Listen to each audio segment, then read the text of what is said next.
You enter the Hermesian pursuer's lair. You have imagined this place many times.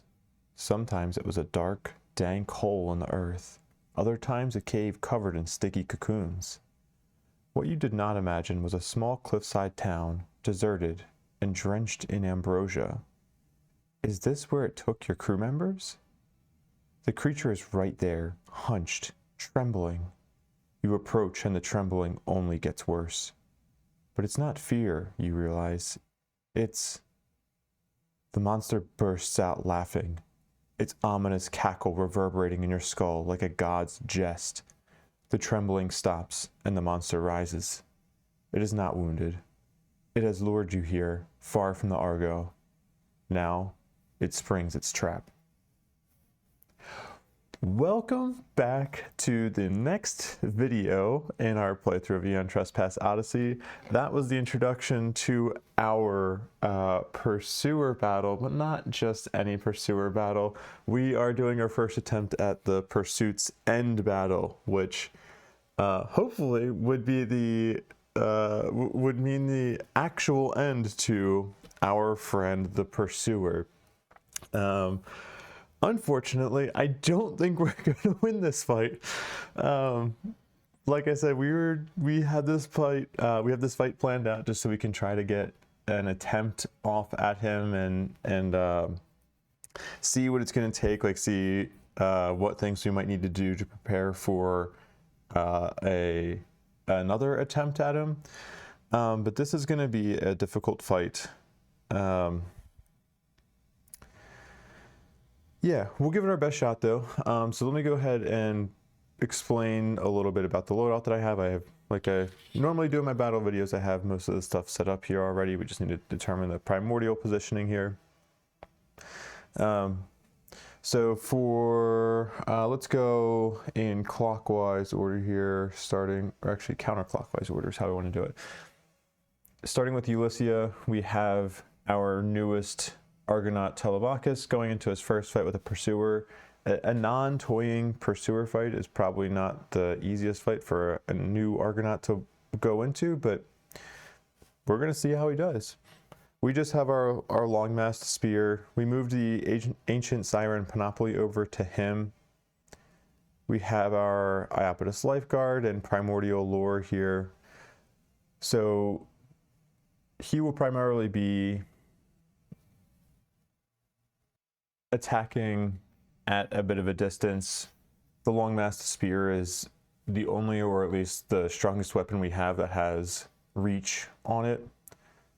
So Ulyssia will continue to be just trying to avoid those BPs that have the knockback and knockdown, which do not have a window of opportunity before them. And then he has the Primordial Lure, so that we can try to skip the BPs that, if we get a BP value, a BP3 that's too early, then we can skip on down to the next card. But nothing exciting going on with Ulyssia. Next we have Solon, who goes back to wielding the Mace. The ability to ignore wound responses is just too good to pass up. It stinks not having any tokens that the Mace leaves, but it is nice having the 2 black dice. But we'll see if I think the thing that I'm concerned about in this fight overall, and the main reason why I don't think I'm going to be likely to win, is that I still just don't have a lot of weapons that are going to leave tokens. In Cycle 1, there's not really a ton. Like, that's the point of Cycle 1. Or it's not the point of Cycle 1, but throughout Cycle 1, you don't really have a lot of weapons that are crazy strong or leave a ton of weapons. Towards the end, I think there might be some more. We're trying to get to a few different technologies that will leave us significantly better weapons. But for now, we have the Mace. Yeah, I think Solon's loadout primarily stays the same. We gave him the Yarn Talisman because he is one of our heavier hitters, despite not having the break tokens there, but his Death Follows will also give him the ability to get an extra die. Hopefully I actually use it this time. That'd be a key to the fight. If I actually remember to use the Death Follows on like a BP2 or BP3, then, let me take that back. If I actually get the chance to use it too, because sometimes I just have died too early with him and haven't really gotten the chance to use it. But if we're able to use that, hey, maybe that's a good sign we're on our way to victory. Then we move on to Maze Runner, who we gave, so we gave Olympia the Maze Runner because I totally forgot that if we lose this fight and we don't have any Argo-bred Titans, and Argo-bred Titans, I can't remember the actual definition, but I think it's really just any Titan that is not a standard Dreamwalker Titan is considered to be an Argo-bred. The only type of Argo-bred Titan that we have right now is Maze Runner, which I feel like I'm actually kind of behind the track on in terms of unlocking these other Titans that we can get. Because there are some other Cycle 1 Titans you can get, but the only one we've unlocked right now is the Maze Runner. But we're going to use her because if we don't use her and we lose, we're going to lose her anyway. So might as well have her in the fight, see if she can help us win it. Otherwise, we have switched her over to the Instinct Lenothorax. This means that we also had to get rid of the, we're not using the, the Morpheus module anymore with her. So that first wound that we deal with her is going to be a little bit more difficult because we're going to have to try to, I did not get the Dread card because she's going to be starting out with that Dread card and we don't really have anything to negate the effects of it. So the first wound will be difficult, but then after that we'll have at least the bonus precision on the weapon. So yeah, another sign, if we get our first attempt at a wound done with Olympia, then maybe we were off to a good start.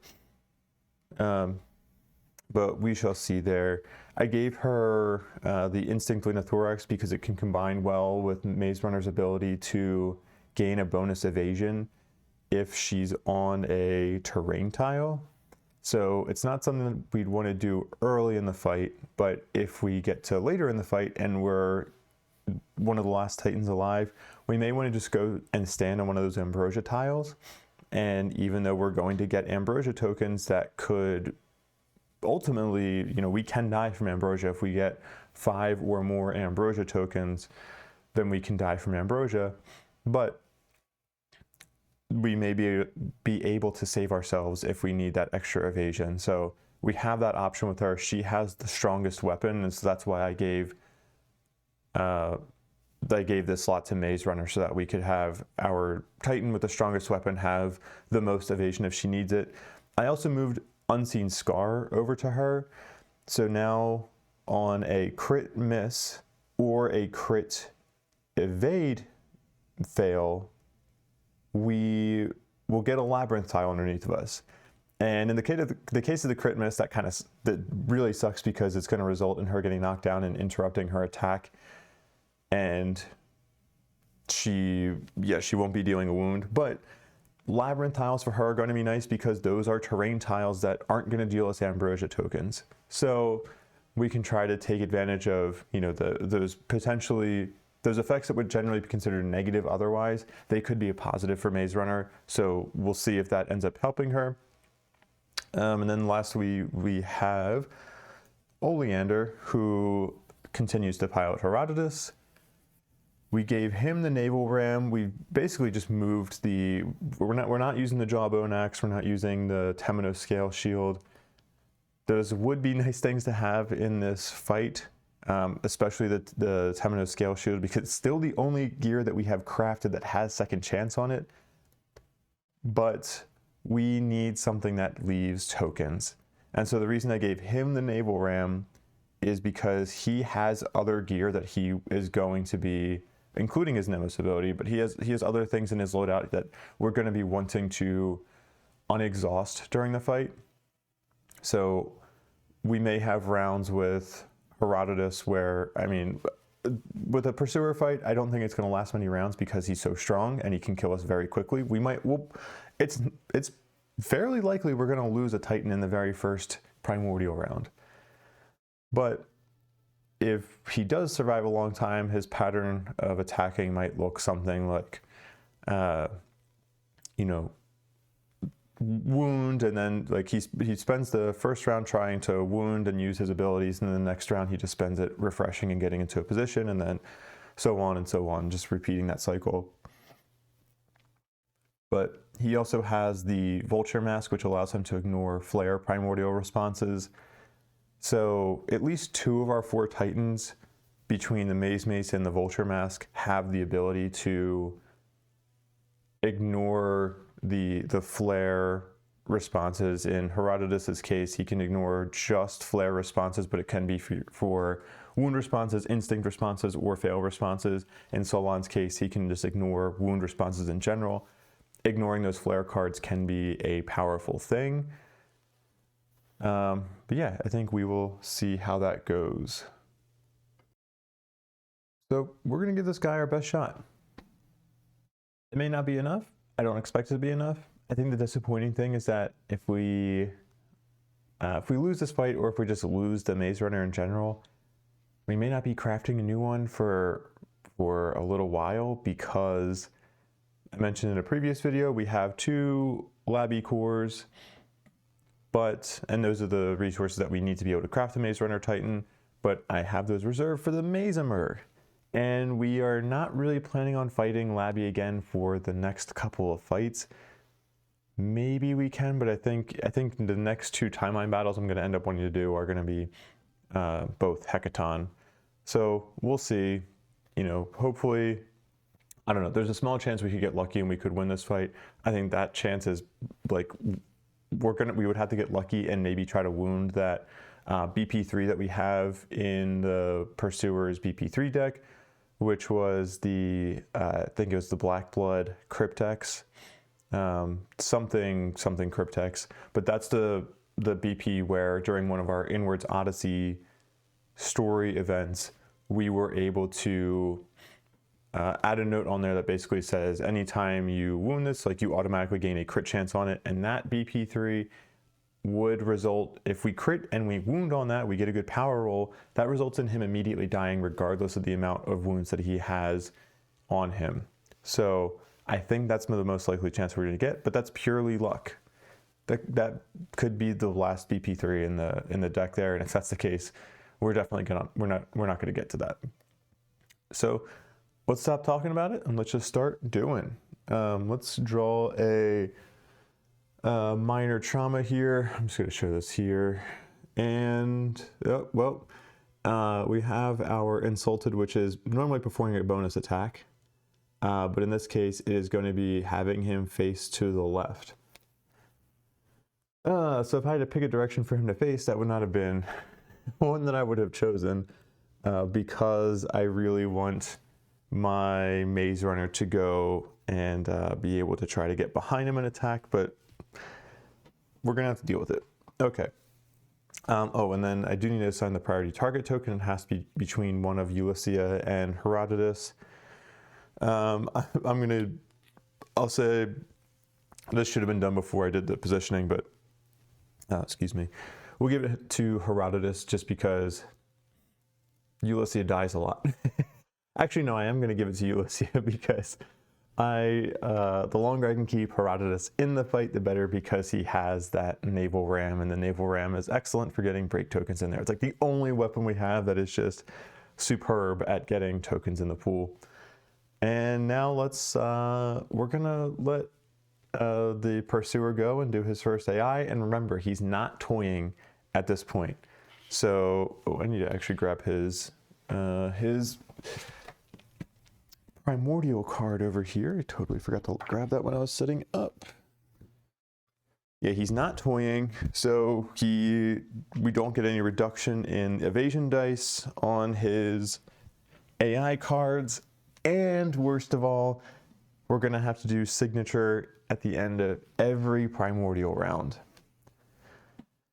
So fun stuff. Oh, and another effect from this battle, because we are walking into this trap. I mean, this is kind of fitting. Like, we killed the Pursuer by luring him into a trap of our own. Now he's luring into a trap of his own. We have this effect on our battle called Memories into Nightmares. Using a Nemos ability costs 1 fate more.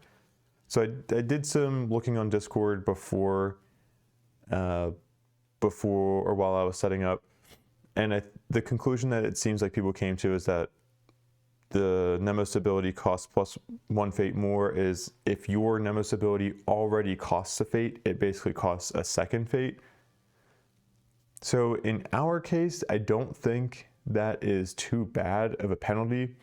The only one that we have that costs fate is, just checking to make sure that's right, is this familiar curse from Olympia, which at 3 or more danger allows her to turn the primordial in her direction, which is, we wouldn't be using that very often anyway. I don't think we've used that at all in the video.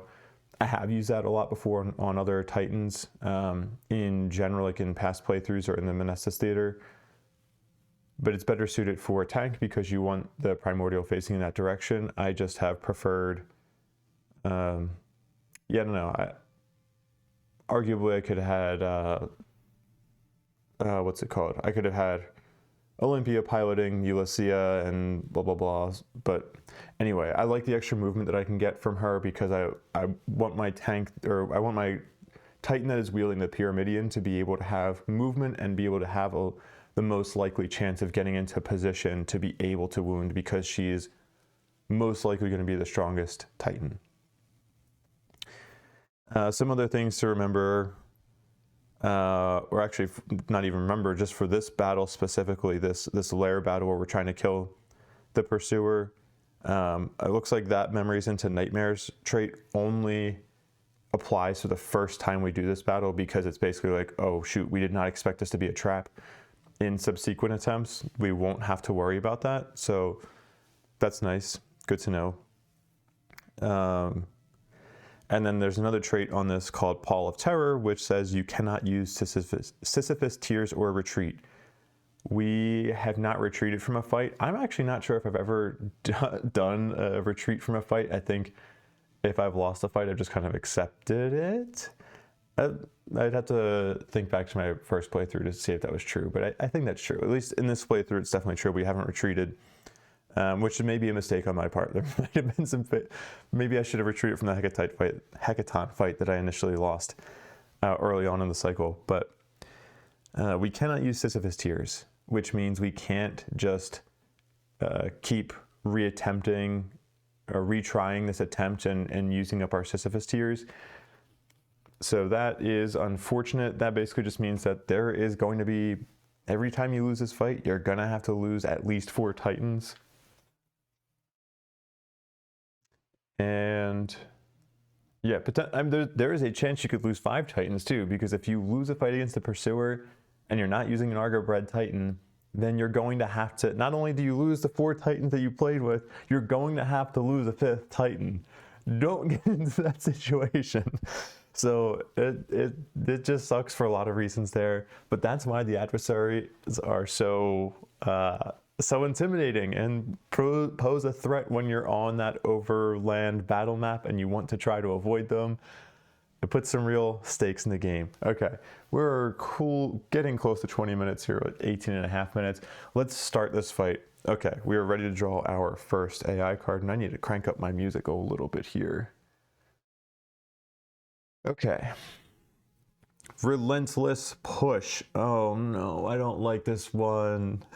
Oh no. For a moment you see the demon this creature really is.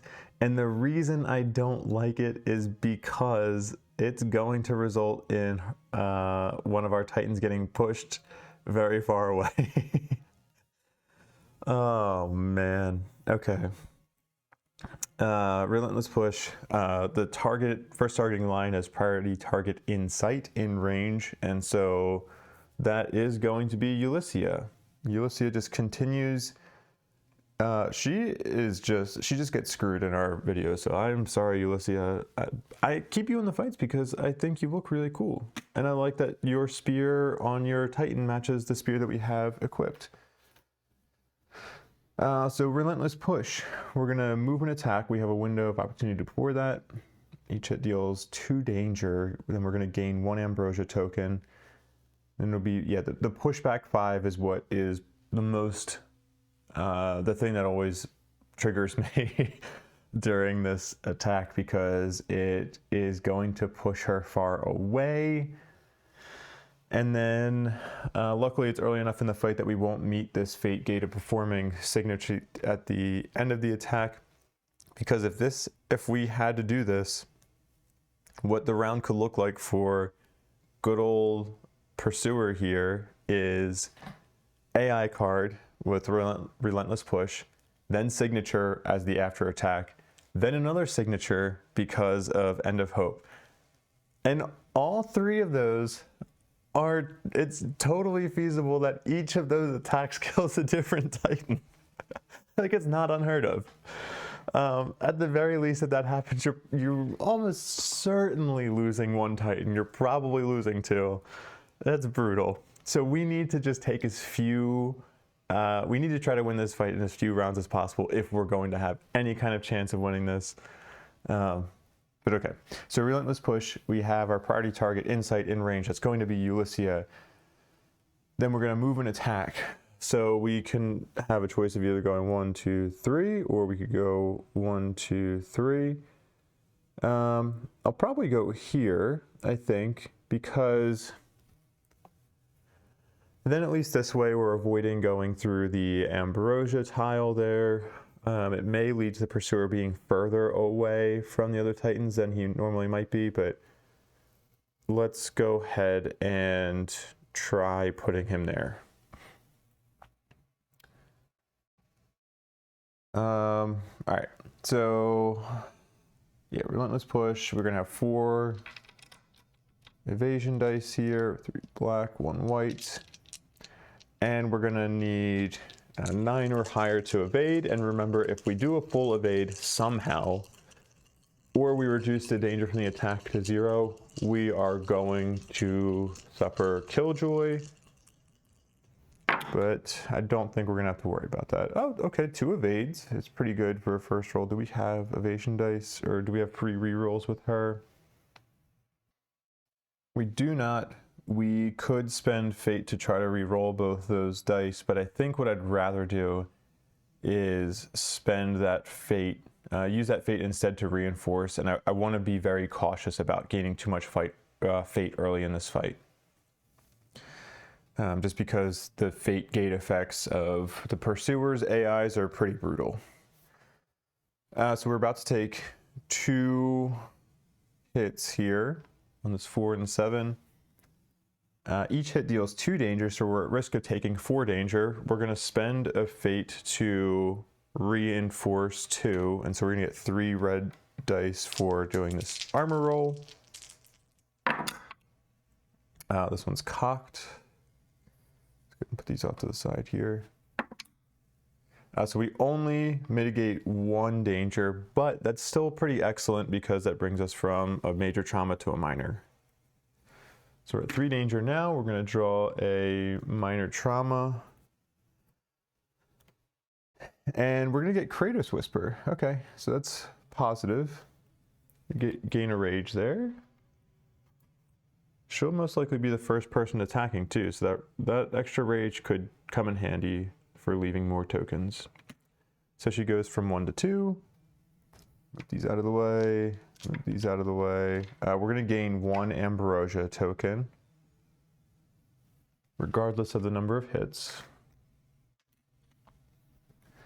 And then we're going to suffer pushback 5. Now we have some windows of opportunity here that we can try to take advantage of, but I don't think we're going to try to take advantage of them with Ulyssia so much as we're going to try to do it with the other Titans and maybe think about if reflexing here could get us into position for another attack. Herodotus is almost certainly not going to be able to try to wound this round, like unless there's something that would force like maybe a flare card, if there's a flare card that forces the Pursuer back into the center of the board. But Herodotus may not be attacking this round, which is unfortunate because normally we're okay with Herodotus sometimes not attacking, but that's generally if we've already attacked and we want him to be refreshing his naval ramp. Let me, I guess when I'm talking about this, help for this view. So if we're going to suffer pushback 5, that would bring, let's just do that now. 1, 2, 3, 4, 5. 1, 2, 3, 4, 5. That's going to destroy this column terrain tile as the pursuer moves through that destructible obstacle. Then let's see, Maze Runner 1, 2, 3, 4, 5, 6. Maze Runner is actually in position to attack without any kind of bonuses because she has 6 movement base speed on her Titan. Actually, in retrospect to what I maybe should have done for this fight is I maybe could have considered having Maze Runner be somebody else or splitting up the movement bonuses, because a lot of the movement bonuses we have right now are concentrated in Maze Runner because she has that Minoan heritage, because she has that Aeon pile engine. Those both give bonus movement, so she could move up to what 9 movement in her turn, which is great for her being able to try to get most attack attempts off. But there's also a trade-off with, well, now other Titans aren't going to have those, and maybe we would have been better served spreading that around. So that's a change we might want to make for the next attempt at this. Solon is 1, 2, 3, 4, 5, 6, 7, 8, or 1, 2, 3, 4, 5, 6, 7. Reflexing here would not really be much benefit to Solon, because like if he was 6 away, reflexing would be worth it because then we'd only be 5 away. But he has his Eolipile engine, so we might end up wanting to just use that to get into range to get an attack off next round. Because again, like the more attacks I can get off, like generally I might even try to save this Eolipile engine for him to be able to get back up from being knocked down. But in this fight, I think we just need to try to be aggressive, because every time an AI round comes around, we're probably losing at least 1 Titan. Let's see. Okay, so then Herodotus, I don't think we're going to see any benefit from reflexing. We're going to have the signature coming up after this. So let's see, closest Titan in front in range. Yeah, I mean, Ulysses is just going to get smacked again by this signature. Yeah, I mean this will probably at least cause her to draw an obol, because she's probably going to be taking 11 danger from this, unless we get like 1 evade off with it. Oof. And otherwise she'd be getting knocked down and knocked back 7 to the right. But there is at least so we want to save a reflex for Ulysses as well, because we're probably going to be getting enough fate by this point that we'll want to avoid this fate gate, or we'll want to avoid this knockdown and knockback with her if she survives. So we probably want to save her reflex as well for this. So I don't think we see much benefit in reflexing with anybody right now. Remember, this is technically, we would have to do this reflex before the, well, in this case, we have a bunch of windows of opportunity here, but we can reflex before the pushback. I just like to do the pushback first, just to show visually where he's going to end up. But okay, so we're not going to do anything in that window of opportunity or the next one. We don't meet this fate gate for performing signature, so we are done with this AI card. So normally we'd be coming back to this view, but no, we're going to go back to this view because we know that Ulysses is going to be getting targeted by signature, and signature is going because of End of Hope, where Hermesian Pursuer always performs signature at the end of the primordial round. I need some water. I'm gonna have to force myself to stop explaining everything, I think, at some point, because it is slowing me down a lot. And I think by this point we're probably getting a better feel for the battle. So if you haven't played this game before, you're probably maybe getting a little bit more of a feel for it. But I do like explaining my thought process and explaining like what's going through my head as I'm thinking about these things. Anyway, Pincer Strike. So we're gonna have 4 evasion dice here. We need 10 or higher to evade.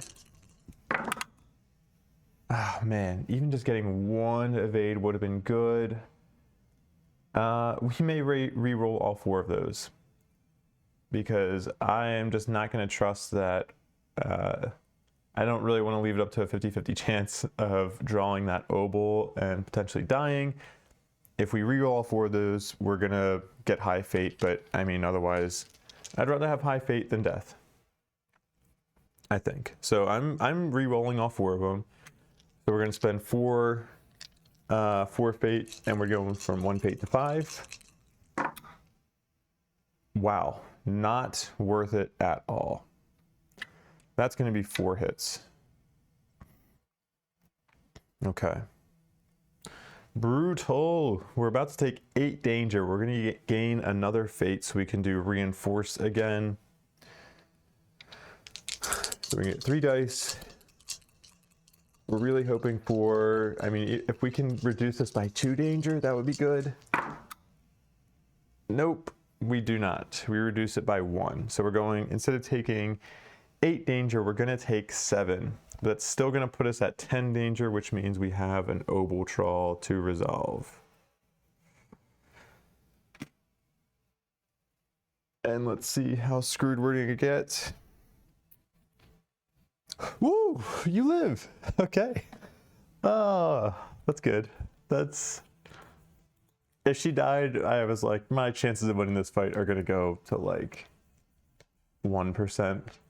But her living maybe brings it up to like 10%. Okay, let's stop here. Let's fix these power dice. And then we will roll a die to our modulus operator. That's 0, so we don't rotate anymore. Okay. Well, finally, oh, no, we're not done in the primordial round yet because we have to do this gated effect down here.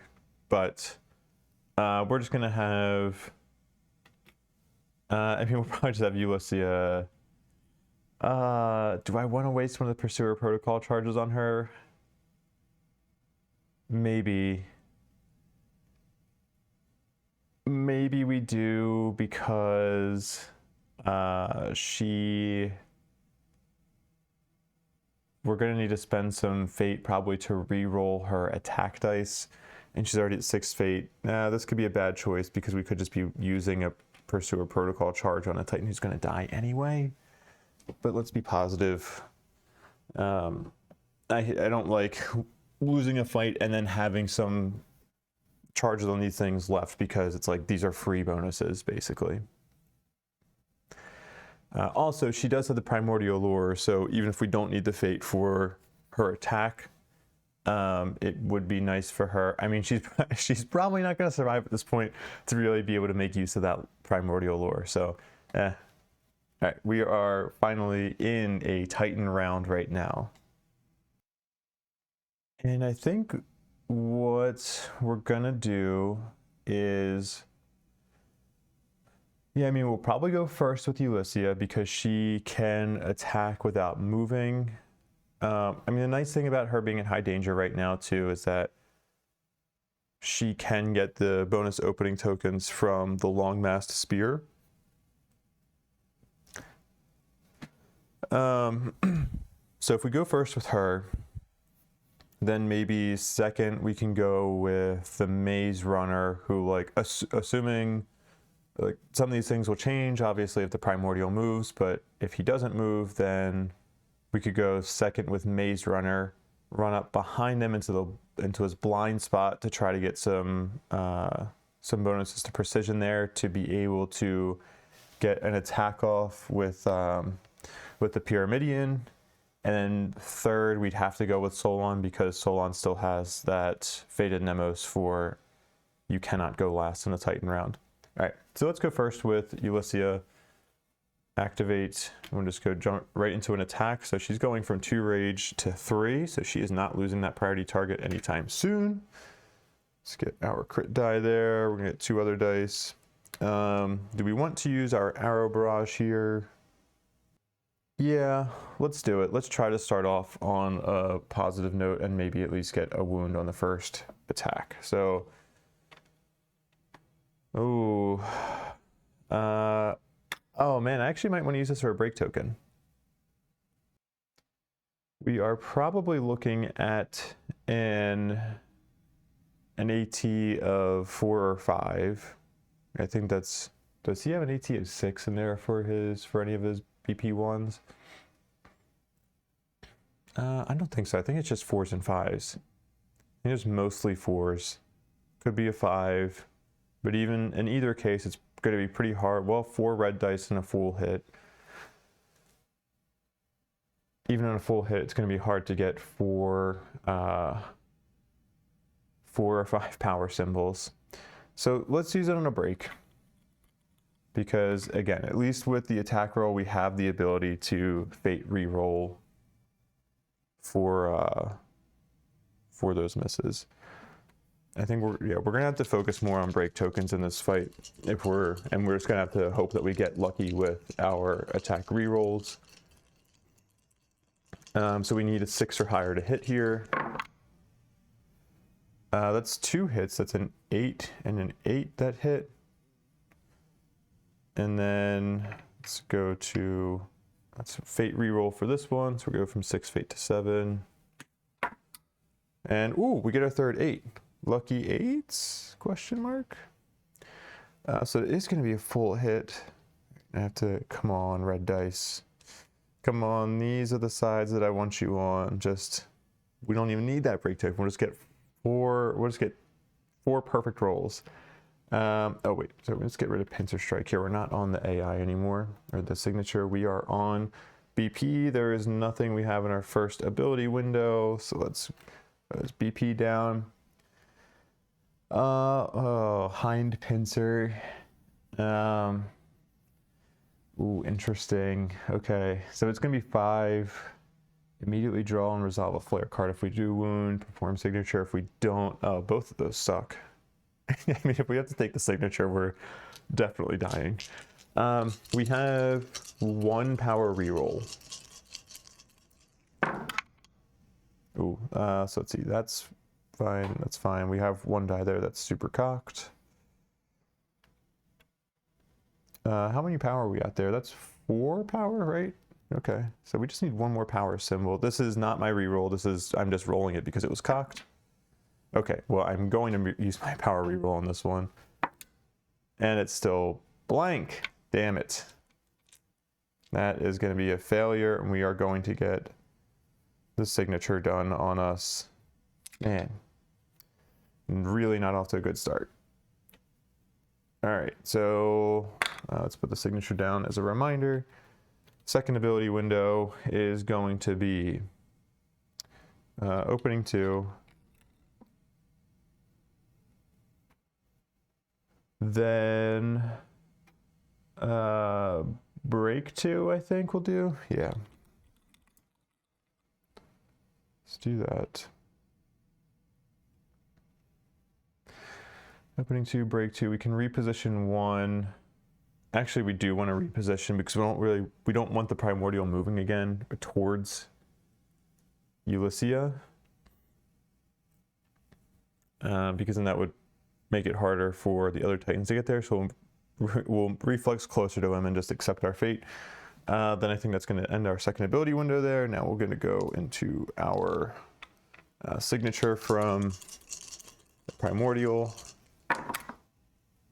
That is 1 evasion. We don't have any crit evade or crit evade fail effects, I should say.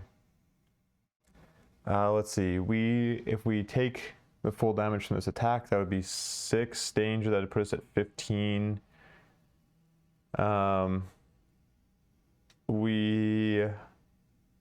We would prefer to at least reduce it to 13 if we can, because then at 14 danger, we're going to add an extra obol to our obol deck, an extra you died obol to our obol deck. But we'll at least have the reinforced from the Ancient Siren Panoply armor.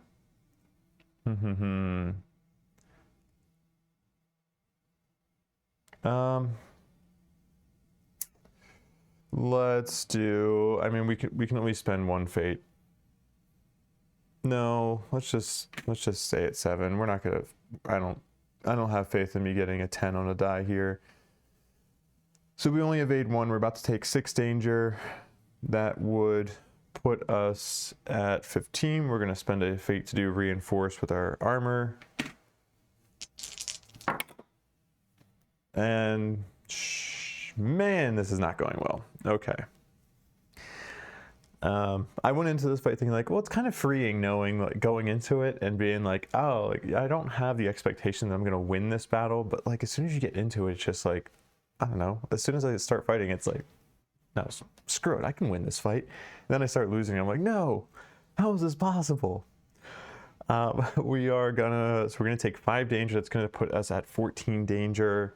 I don't know why I'm grabbing that, because we don't need to adjust anything on there, but that is just enough to add this "you died horribly" to our Obel deck here,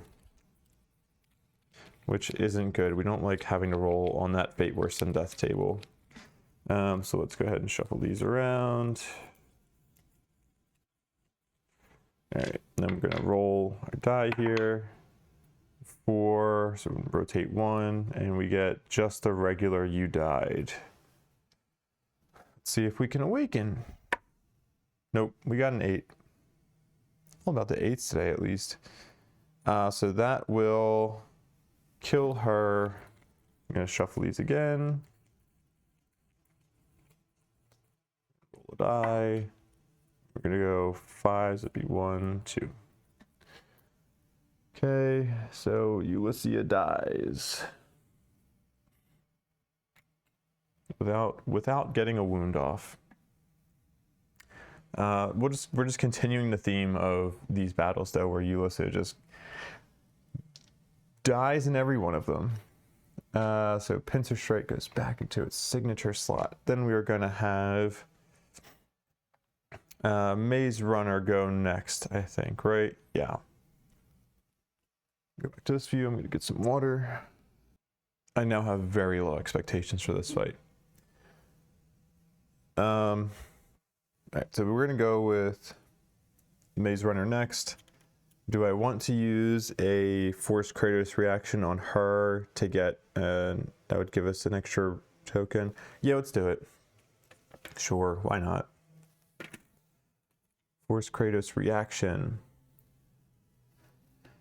That will allow us to move, or not that will allow us to move, but we will be able to move 1, 2, 3, 4, 5, 6. Get into his blind spot. We now have, so we have -2 from Dread because we're in the blind spot. We have +2 from our opening tokens, then we have +1 from being in the blind spot in general, so we're at +1 total, right? Yes. Okay. So we're gonna have 7 or higher to hit. We're gonna go from 1 rage to 2. Oh, that's a crit. That's fun. And then the other one was a 6, right? Okay, so I'll spend a fate to re-roll that one. That's a 3. So we only get 1 hit there. We'll get black and red from Pyramidion, then we'll have a red from our power, our Titan power die.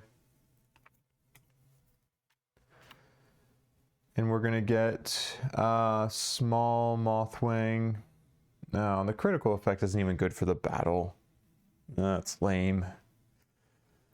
Okay, come on, let me at least wound so I can, let's see, do we have a power reroll? Ooh, we do not. Maze Runner does not have a power reroll on her Kratos until power level or rage 3, but we only need 4 here.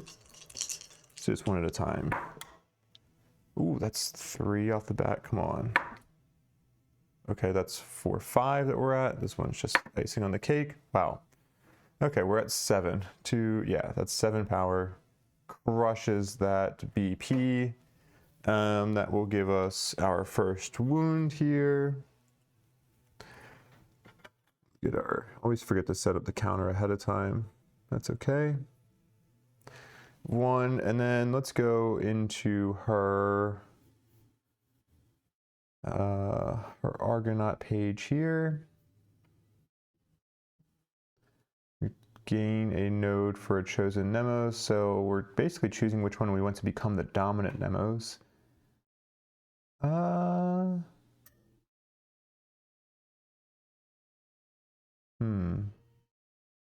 Thinking. I don't really love either of these. I mean, a familiar curse can be good. I have used that one a fair amount in the Monestus Theater. I don't know. I think I get more general usage out of Minoan Heritage. So so that means I'm gonna make a familiar curse the dominant one, because we're more happy for that one to retire. Arguably, if we really wanted to just only think about this fight, then we could say, hey, let's get it to Minoan Heritage so we unlock that level 2 ability. But no, I'd rather just think about which one do we want to remove from the game first. This one, yeah, I mean, a familiar curse could be better in later cycles, but like cycle 3 kind of. Oops. Go back. There we go. Okay. So then we're going to need to escalate. We get our first BP2 in our BP deck. And maybe we just like, oh yeah, let's just try to get the BP3s in there as quickly as possible. Okay, 3, 2, 1, stop. BP1. Then we're gonna get an AI2 in here.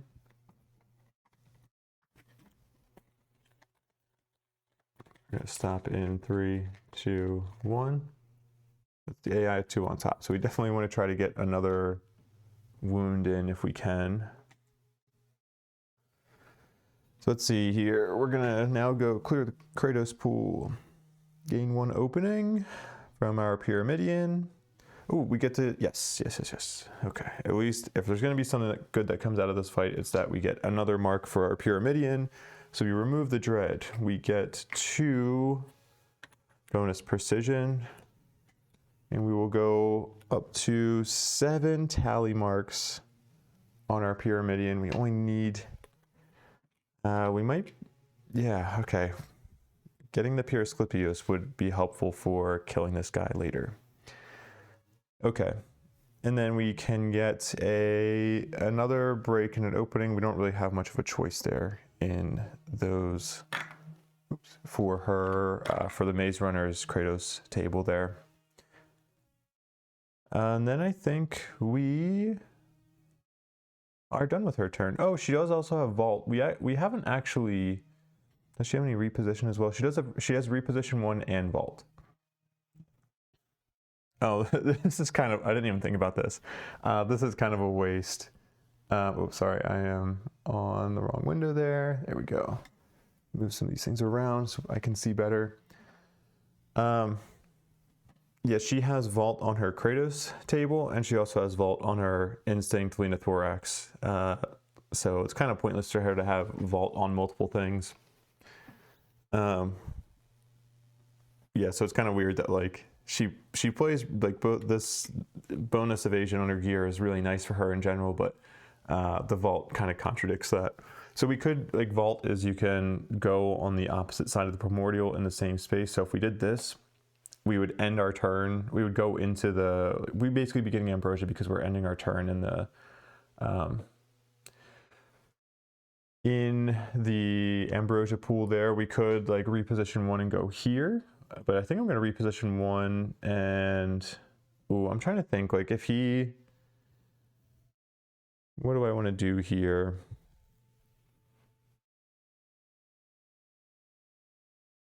Let's just reposition 1 backwards.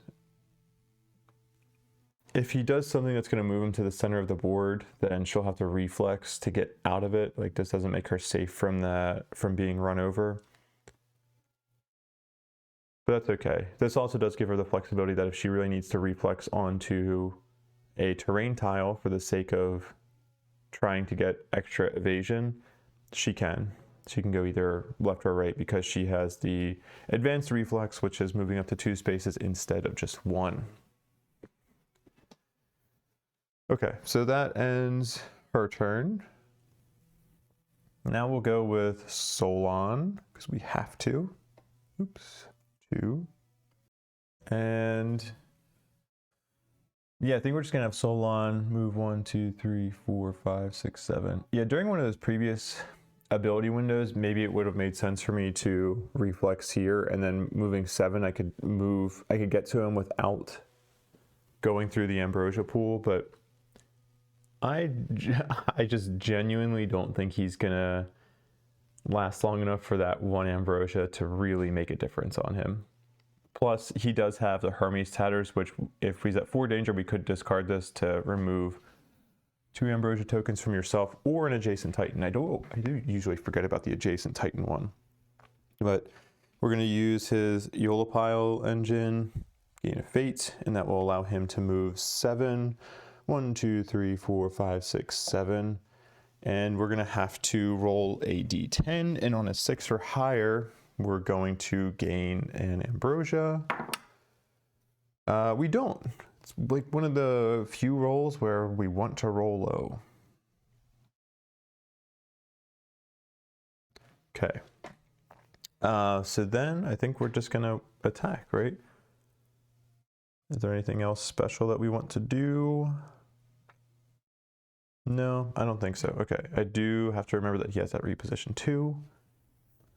And we're gonna ignore wound responses. All right, so we're gonna attack. We're gonna go from 0 to 1 rage. Get our 1 die here. We're gonna have +3 total to hit. So we need 5 or higher. That's a 7. Neat. Happy about that. And we're gonna get a BP card here. Nothing in our first ability window. We have our wiry leg. Ooh, shoot. Unfortunately, Mr. Solon here is going to get knocked down because this is an instinct response. This would have been so nice to crit on. Darn. Okay. Dang. All right. So we're gonna get 2 black dice.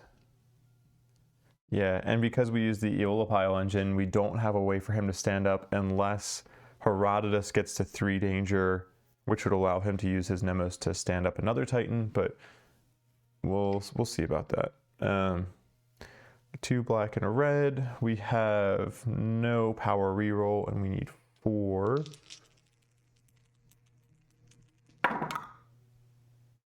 That is not gonna cut it. Yeah, this fight's not gonna go our way. All right, so we are gonna lose. We're gonna still get knocked down and knock back 7. Goes to you. We go right back to where we started. 1, 2, 3, 4, 5, 6, 7. Ouch. Oh, who has the priority target now? Oh, it would be the Maze Runner. Didn't think about the priority target there either. Maybe not if one had heard. Well, no, I wouldn't really have had much of a choice, except with the forced Kratos reaction. I mean, maybe I should use Death Follows there, but oh man, yeah, just not have like just having a single power reroll is so good, and that's like, I don't know. I mean, I don't really like the Smelted Xiphos that much, but it having a power reroll on it is super nice. Yeah. Anyway. That is going to end Solon's turn. Oh, wait, no, I'm sorry. The second ability window, yeah, he's only going to get 1 token. It's going to be an opening or a break. And let's make it a break because we can't do any more attacks this round.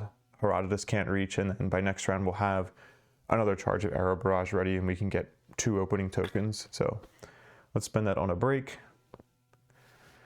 Then we'll go next with Herodotus. And I mean, we'll just move him a little bit closer, I guess. We can at least use we'll gain a fate and use Analyticos module. And, oh, we have a BP2 on top. So maybe if we are getting, if we're trying to get lucky, maybe we're just trying to get the Black Blood Cryptex out quickly.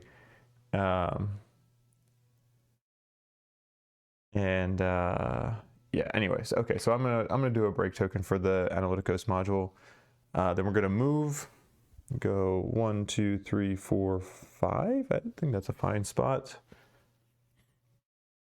And then we will use our combat ability to refresh our exhausted gear. And that's it. Oh, I didn't flip these over, but that's fine. You get flipped over now. And we are into our next AI. Oh man, and it's an AI too. Oh man. Burning Hug. The primordial wraps its arms around you and squeezes. You feel the black liquid burn through your armor. So this is going to be Titan and Blind Spot. There's none there. Closest Titan in front in range. Nothing there. Closest Titan in sight in range. So then that would be the Maze Runner. Oh, sorry. This wiry leg goes into our discard there. Oh man, my power rolls have just been terrible. Like I feel like for the last few battles they've just been so bad, except when I whatever. Let's see, Burning Hug, 5 or more fate. We're gonna get 2 extra dice. Wow. I'm just checking to see do I want to reflex onto a terrain tile with our friend the Maze Runner. Probably not worth it. Probably not worth it because we're gonna gain ambrosia token. I mean, if we reflex onto it, then we're only gonna need a 6 or higher to sorry, let me move these off. These should be unexhausted. We would only need a 6 or higher to evade. That does give us a chance to full evade. Ooh. Yeah, I didn't really think too much about the Killjoy for Maze Runner because I gave her the highest chance to full evade, and then I also gave her some of the best gear. And that's stuff that I don't want to Killjoy. But I mean, getting a full evade is still very hard. Each hit would deal 3 danger, would gain 2 ambrosia tokens, and if we, yeah, we're not going to full evade here. If danger was dealt, push back 4 and then knock down. Yeah, another unfortunate thing about this card is that I think this is going to end up setting up in a way that she is also going to become the target for the signature as well.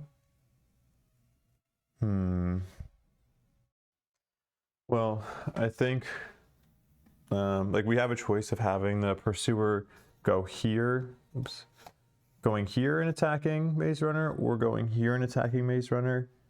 And I think we want to go with the latter, because if we have him go with the former, she's going to get pushed back through the ambrosia pools, which I think is going to result in her getting, she's going to have to make a roll for each space she gets pushed back through on the tile, if I remember correctly. So we want to avoid that because she's going to be getting ambrosia from the attack anyway. So let's go ahead and do this. We'll get 3 dice. We need a 7 or higher with her. We do have a crit evade, which will do nothing for us. But we have 2 evades total. It's nice. Do we want to re-roll that one? Okay, what are the 2 worlds here? If we get a single hit, we would get 3 danger and 2 ambrosia. If we don't get any hits, we have to Killjoy, but we avoid the ambrosia gain, we avoid the danger gain, we don't have to deal with the pushback and the knockdown. Yeah, I think we let's try to reroll. Okay. Let's do that. So we need a 7 or higher. No, 2. Of course. Why would we get lucky? So that's gonna be 1 hit. It's gonna be 3 danger. We have nothing to reduce the danger, so we're gonna go up to 3. And we know we're not getting that bonus attack because that is sitting in the back of our minor trauma deck here. We've had, let's see. Marked for glory. You may gain the priority target token. If you do, gain 1 positive precision. If you already have it, gain 1 positive precision. Okay, well, she's going to have a lot of positive precision. Unfortunately, she might not be around very long to make good use of it. But I'm going to stop complaining when I have good things come up, because that was a good effect.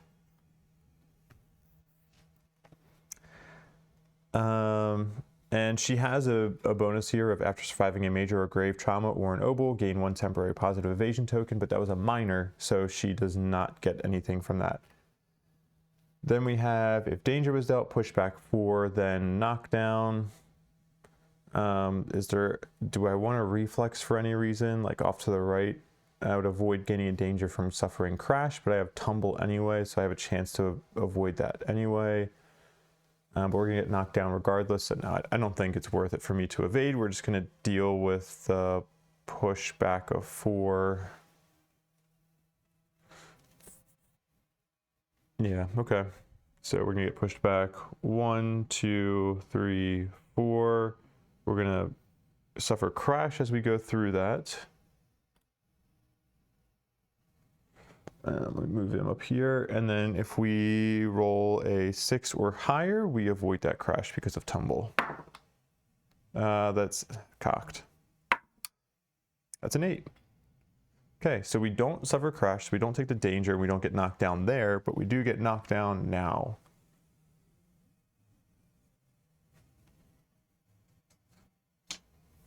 Okay, knockdown falling.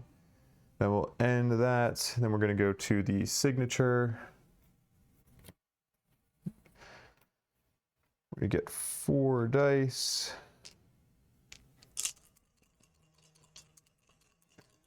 Yeah, okay. And we need a 9 or higher. Oh, that's okay. That's pretty good. 2 evades.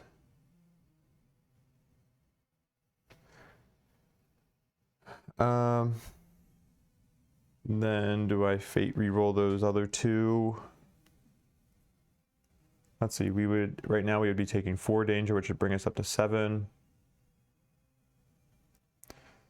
If we have 3 or more fate, we're gonna suffer knockdown and knockback 7 to the right. Knockback to the right would be with regard to the primordial, which would be 1, 2, 3, 4, 5, 6, 7.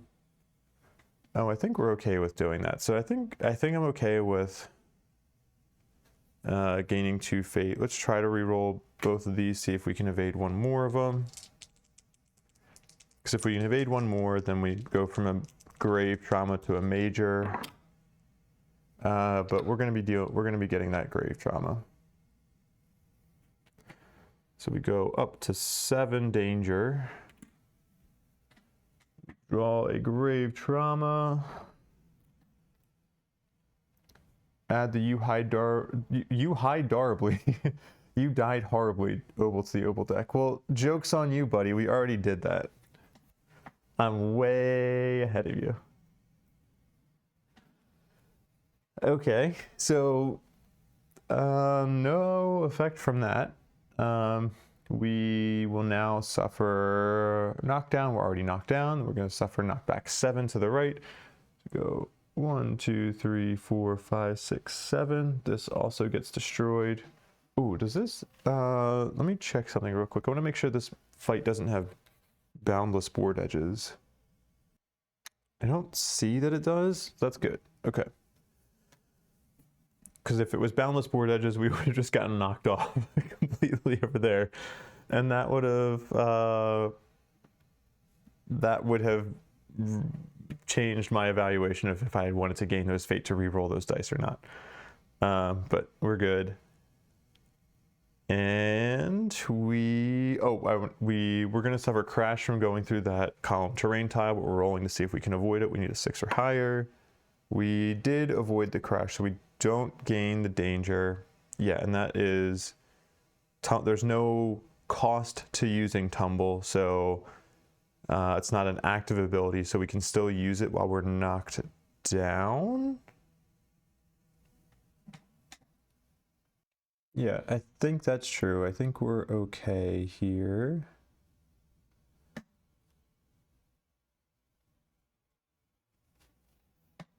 All right, so now we are done with the signature. We are back into a Titan round. We're not looking great. No, we are not. I'm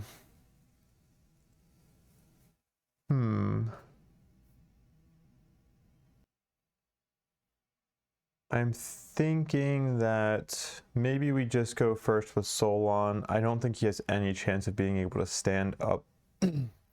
Excuse me, stand up this round. I think there is a trauma that's like another Titan may stand up. Maybe there's 2 of them. Maybe there's a minor and a major. I think it's the only chance that he would have of being able to stand up this round, because Herodotus, like even if he attacked the pursuer and triggered a signature on himself, then he would still not be able to use his Nemos to be able to allow Solon to stand up, because Herodotus has to move in order to attack. So yeah, let's just activate Solon. The only thing he's going to do is flip his knockdown card from knockdown falling to knockdown standing up. Then we have the choice of, do we want to go next with Herodotus, or do we want to go next with Maze Runner? And I think we want to try to pull the priority token off of the Maze Runner if we can, and we can. If we do, let's do this. We're going to go with Herodotus. We're going to gain a rage from Force Kratos reaction. That brings us from 2 rage to 3. We're going to run up and attack what's going as blind spot, so we get that bonus to precision because we might need it. Do we want to use... We'll probably still use Arrow Barrage for him, but any bonus we can get is good. 1, 2, 3, 4. A reason not to do this would be if we get... I don't want to get an AI card that says closest Titan insight in range, and then not have like if the primordial is still facing south and Herodotus is still in the blind spot. I don't want to be in a situation. Sorry, I did not gain the 2 Ambrosia tokens for Maze Runner when I should have. Yeah, from Burning Hug, I did not gain those 2 Ambrosia tokens because we did not fully evade. So I apologize. Adding those now. Don't think it would have changed anything that happened during that last primordial round. Yeah, I'm actually not going to go in the blind spot. We're just going to attack from the side over here because I do really want Herodotus to be targeted the next primordial round. Okay, so we'll attack from here, go from 2 rage to 3. Then we need a... we're going to have what? Oh, sorry, we're going to use Arrow Barrage to get 2 opening tokens in there. And that'll mean that we need a 6 or higher to hit. All right, come on. It's going to be a crit. Oh. Ooh, okay, that is not conked. That is not conked. That is just sitting cleanly in there. That is a crit. I will take that. That is a... gonna get our BP2 there. Okay. Oh, this is our Vulture Mask crit. Oh, come on. Couldn't get anything. I don't... Well, let's see. What are the other... I think there's three crit loot pieces we can get from the Primordial, and I think 2 of them are BP1s. There's Nail Spear, and there's... Oh, is it just 2? Maybe it's just 2. I forget.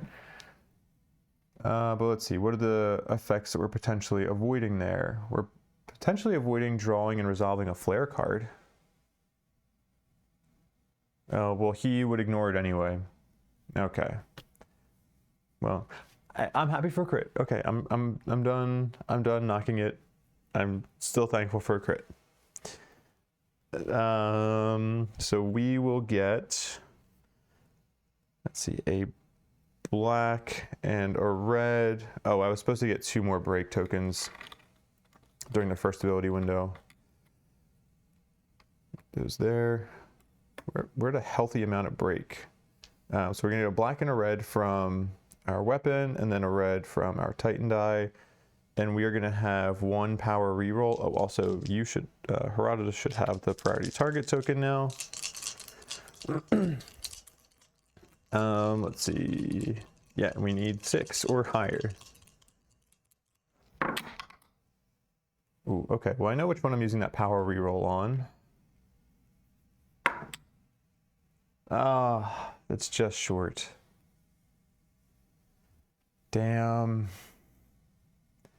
That's 5. We needed 6. We're going to gain 3 danger and resolve a trauma draw.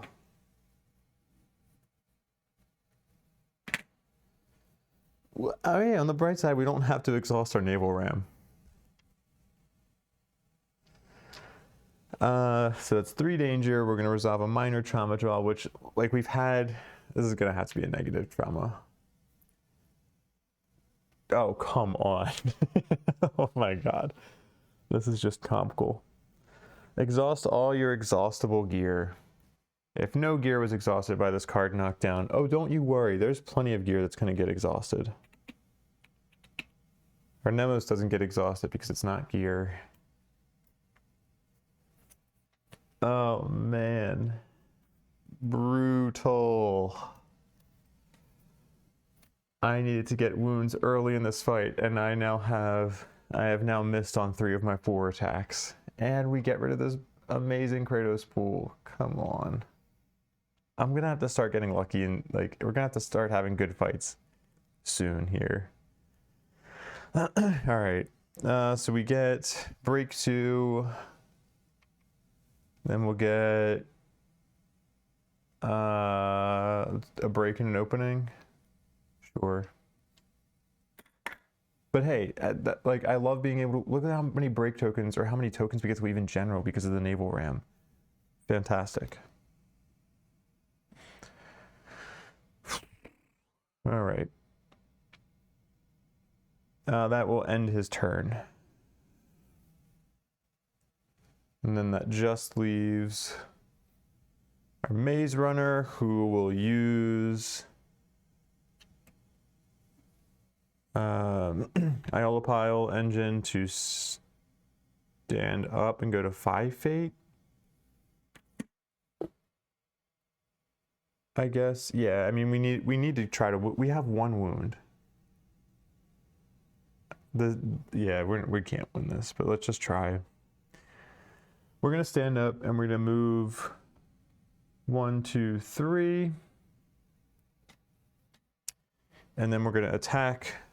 Go to 3 rage. Oh yeah, we don't have knockdown anymore.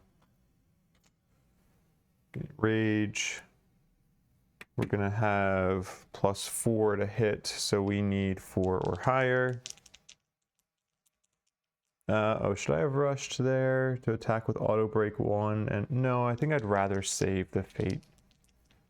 So we need 4 or higher. That's a 4 and a 9.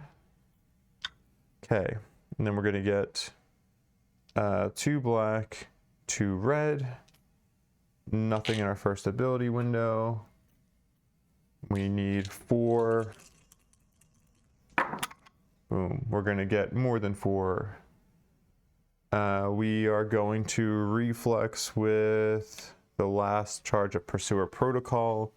Reflex back 1, so we avoid that knockdown and knockback, and we get our second wound. Woo! That puts a BP2 into our BP deck. I mean, at this point, I'm just like, come on, let's just try to get a BP2, and then let's get a BP3, and then let's see if we can get Black Blood Cryptex in there. 3, 2, 1. It's a BP1. AI1 comes out. AI2 goes in. 3, 2, 1.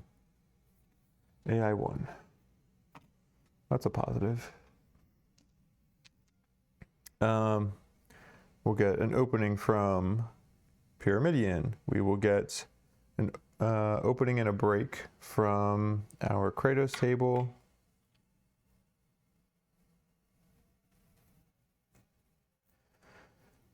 And we have a motivate. Oh, this is the first time we've had a motivate. Motivate allows her to give, grant 1 movement to, I think grant is the right word to use here, grant 1 movement to another Titan. So we cannot grant it to Solon because he's knocked down and he can't do anything. Oh, actually, that's not true. Solon is knocked down standing up. So if we grant him 1 movement, he would just go to standing up. And we may want to do that just because he's so far from the primordial right now. If we can get him even just 1 space closer, that's probably beneficial. Okay, so we'll do that. Solon's going to move 1 space closer, which is going to have him stand up.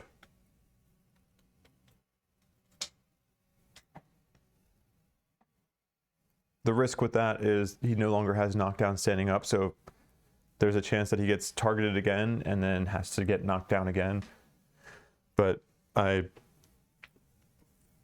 think moving a space closer is worth it. Okay, now we are and then she has reposition 1 and vault. I don't know that we want to do anything with those because I don't want her to be the closest Titan in range. So I'm just going to leave everything as is. We're going to reactivate everybody. And I think we're good. I think we're ready for the... I do have to remember that she has this thing for Pyramidion. She meets this danger gate now. If you would die from an instant death effect of a judgment, draw an obol instead. It could be good, because I think that could actually apply to the Pursuer. All right, so we're going to draw an AI. Oh, these come off. Pincer slash. The pincers have keen edges, as if they were sharpened. Target, closest Titan in front in range. Nobody in front. Closest Titan in sight in range. So that's going to be Herodotus.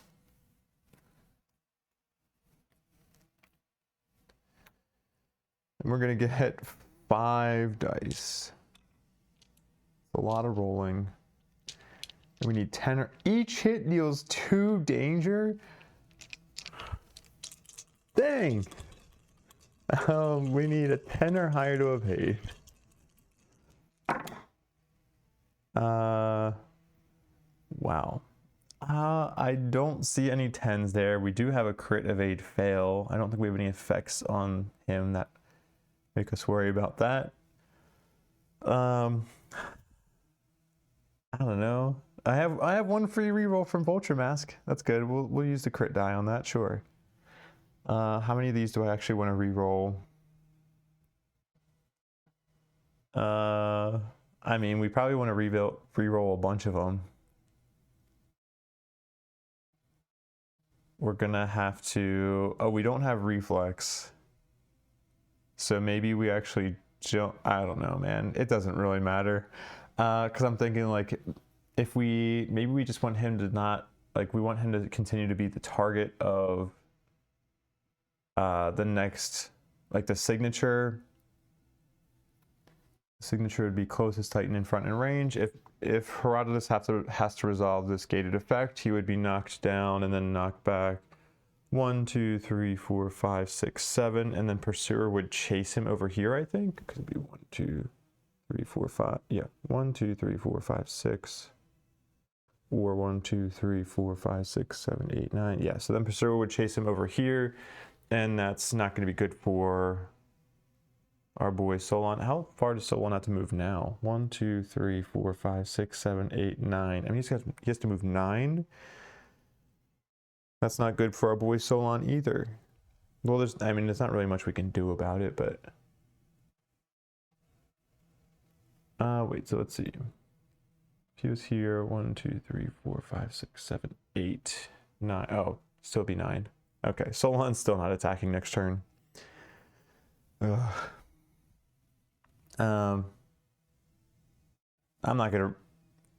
I'll spend 1 fate to reroll. That keeps us below that gate. So we're gonna get 3 hits. Okay, surprising nobody. We do not evade with either of those two, so we're gonna get 5 hits. That's gonna be 10 danger. We can reduce it 2 armor dice. We reduce it by 1, so we're at 9 danger. That puts us at 12. That's still an obel draw.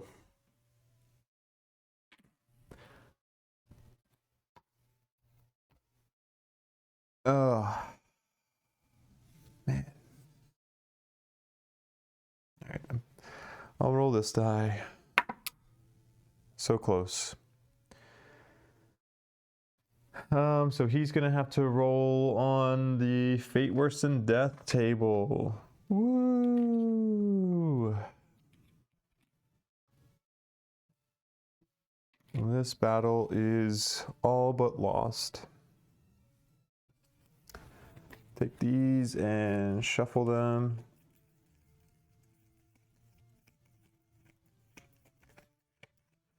I'm gonna roll a die here. That's a 7. Just 1 that we rotate. This back. Ooh. Ooh. Oh boy.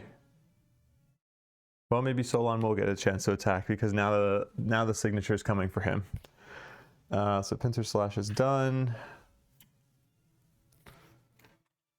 Pincer Strike is now active. Closest Titan in front in range. Only Titan in front is Solon. We go 1, 2, 3, 4, 5, 6, 7, 8. I mean, I don't even know why I'm counting. It doesn't matter.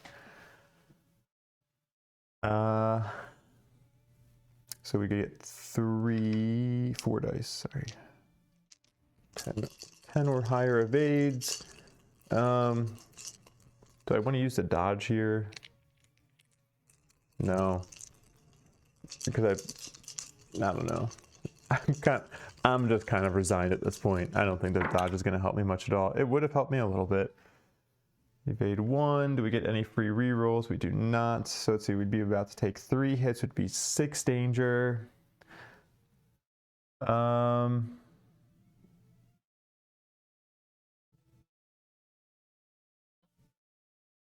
we want to avoid that faded. Sorry, yeah, the gated effect from the fate. Do I do 1? Oh, actually, out of curiosity too, how far is Maze Runner? 1, 2, 3, 4, 5, 6, 7, 8, 9. She's 9 away. Ooh, okay, so where was...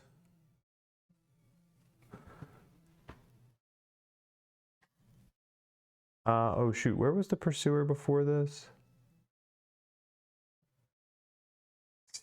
Here, right? Yeah, he was here because I remember if I wanted to get, there was this space that was behind him that was on the ambrosia tile. I'm not sure if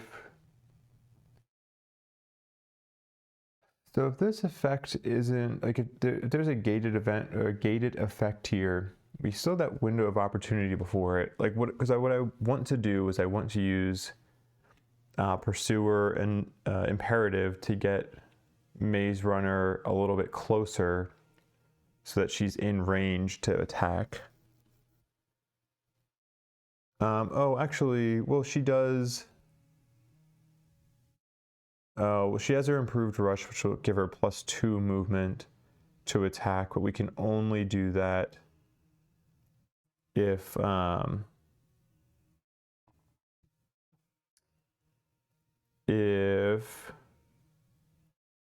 what's it called? Sorry, I'm blanking here. We could only do that. We can't combine that with a +1 movement from the known heritage, is what I'm trying to say. So I think what I'd actually like to do is I will have used Iapetus Lifeguard to have moved Solon down 1. So that would have put the Pursuer there. And I feel pretty reasonable of doing that because I would have had the information to say, okay, the Primordial is going to be in this position. I don't think I would have, like the information that I have that's extra right now is this evasion roll result. I don't think that would have impacted my decision on if I wanted to move down or not. So yeah, because now we should be 8 away, right? 1, 2, 3, 4, 5, 6, 7, 8. Unfortunately, we will have to take the shortest path if we use Rush.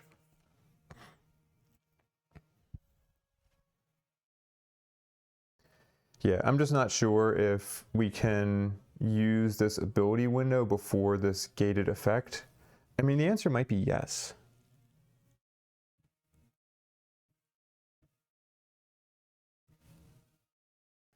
Whatever, we're gonna commit to what we have here.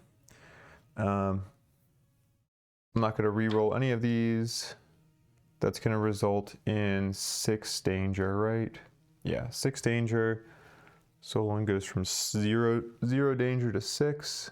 Oh, sorry, I'm on the wrong person. Solon goes to 6 danger. And that will be a major trauma. Maze Eruption. Place an O Labyrinth tile under your Titan and suffer knockdown. This fight could really not be going worse for us.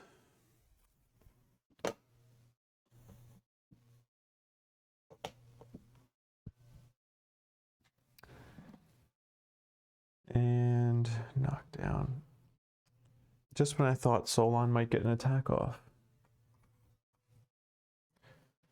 Nope. Because he has no way of standing up now. He has tumble, but that only helps prevent crash, not just a regular old knockdown. And then we don't have 3 or more fates. We don't have to worry about the rest of that card. Dang, dang, dang. All right, so we go first with Solon because we have to. We flip this knockdown card to standing up. That's his turn. Just a quick view of what we have here. We have Solon, who is knocked down and can't do anything. We have Ulyssia, who is dead. We have Herodotus, who is dead. We have Olympia, who is fighting like a champ. The only one who's actually doing anything. She's the only person who's gotten any wounds off. If I didn't have Pyramidion, I'd be screwed. Wow. Oh my gosh. That is crazy. Like, I'm so lucky to have Pyramidion, and like that's the only thing I've been wounding with. These fights have just been going terribly. Like every weapon that I do power rolls with,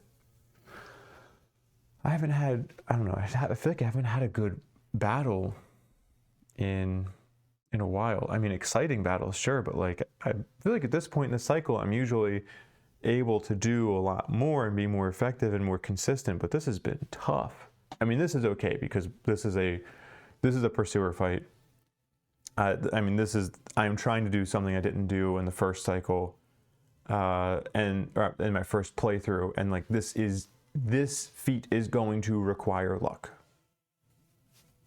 So this battle in particular, I'm not that annoyed about. It's just like stacked on top of the other battles that we've had recently that have been kind of tough. It's like they've gone below expectations.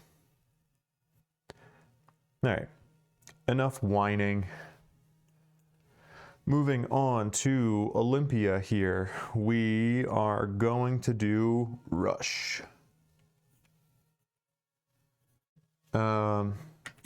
So we are going to be able to move with +2 movement to perform a melee/reach attack with auto break 1 and +1 precision. This is improved Rush. I'm sorry if I only said Rush. This is improved Rush.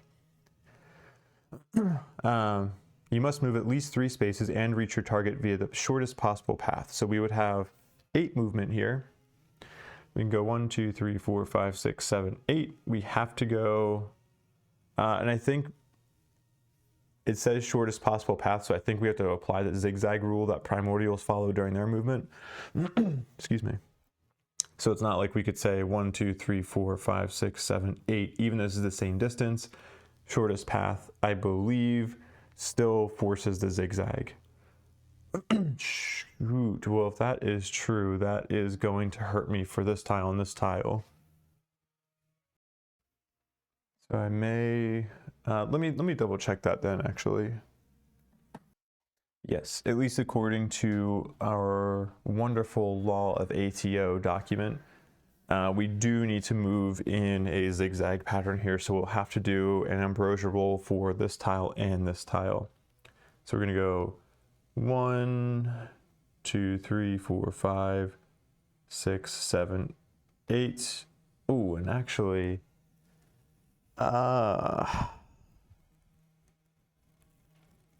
I totally forgot that I'm going to be ending my movement on this one, so I'm going to be getting an ambrosia. Whatever, screw it. We're going to be losing this fight anyway. Am I really that concerned? No. All right, we're going to roll. This is for getting an ambrosia on this tile. Yes, we actually want a low number. So we don't get an ambrosia for this tile. We will get it on this tile because, let me make sure the timing of this. When would I get it? I'm ending my voluntary movement on it. When a Titan ends its movement on this tile, voluntary or not, it gains 1 ambrosia token. Okay, so right now, right here, right now is when I would get that. Ambrosia acquired. And now we're gonna do, well, yeah, we have our attack from improved Rush. So we're gonna gain a rage. Then we will roll 2 dice. We need +2, plus another 3, actually then plus another 1, so that's +6, right? So 2 or higher, so only a crit miss. Oh, getting a crit miss here would be hilarious. It would be objectively funny. We did not get a crit miss. We just got a 5 and a 7, so we are okay there, because a crit miss would have forced me to suffer knockdown. Let's see, is there anything else that I need to do here? Oh, we do get auto break. Oh, and we had +1 precision from this, but a 1 is always a miss anyway, so that would not have helped us. What am I doing with an opening token? I need a break token. Yeah, auto break 1 from our Rush. There is our BP. We get black, oh, black, black, red, black, black, red, plus red. We need 5. Oh, and wonderful. If we wound this, rewarded with a signature. Outstanding. Maze Runner continues to be the only one doing anything in this fight, and will get punished for it. Bravo. Alright, so we're gonna get... yeah, like I have a nymph charge that I could use to, say, ignore an AI card. Maybe I should have done that earlier in the fight, but like this fight is going so poorly, I just don't even want to. All right, well, we wound. We're gonna be doing signature.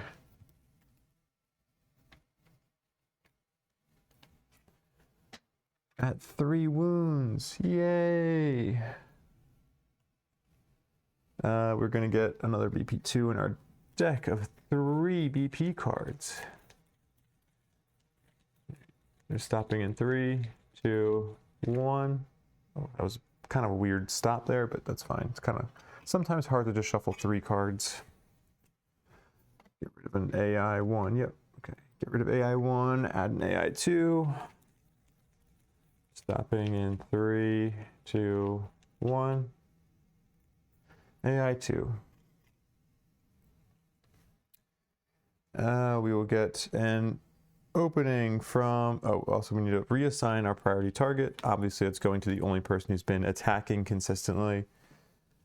Opening from Pyramidion, and then 2 more openings and a break.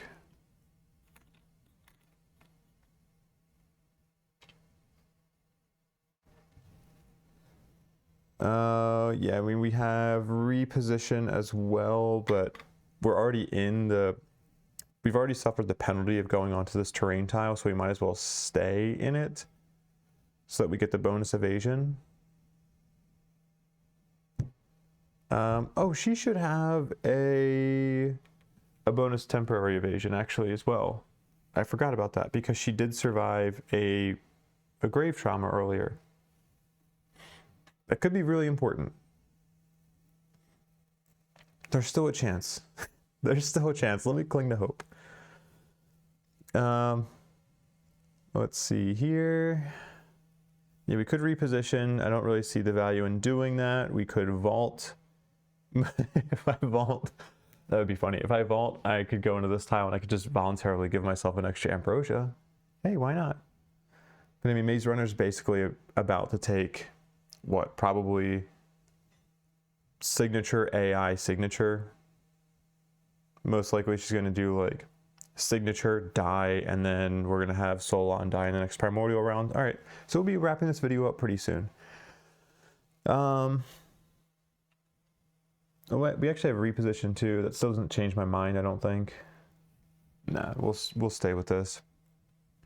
Okay. That will end her attack. Then we will... Oh, I totally forgot about Arrow Barrage. We'll have it for the next Titan round, right? Right? If we live to see it. Yeah, I'm going to end that attack. That means we're going to do Pincer Strike on Maze Runner now. We're going to get 4 dice. And we have a total of +3 to evade. No, plus... Let's see, we have our 1 from our armor. 2 because of this temporary token, 3 because we are on a terrain tile. So we have +3 to our evasion right now, which is pretty good. So we only need a 7 or higher to evade. And that's 1 evade. We don't get any free rerolls. We're at 6 fate. I mean, this would put us to 6 danger. We can't reduce that. That would bring us to 13. I mean, we might as well do a fate. We might as well just max out our fate rerolls at this point. Gain 3 fate. Fantastic. Just excellent, excellent, excellent. We're going to take 3 hits. That's going to put us to 13 danger. That will be an obel draw. Oh, I apologize. I'm not even showing the... Sorry, just so annoyed by this and like frustrated by it. I'm not actually... annoyed is the wrong word. I really expected to lose in this fight. There was a point where I was like, maybe there's some hope.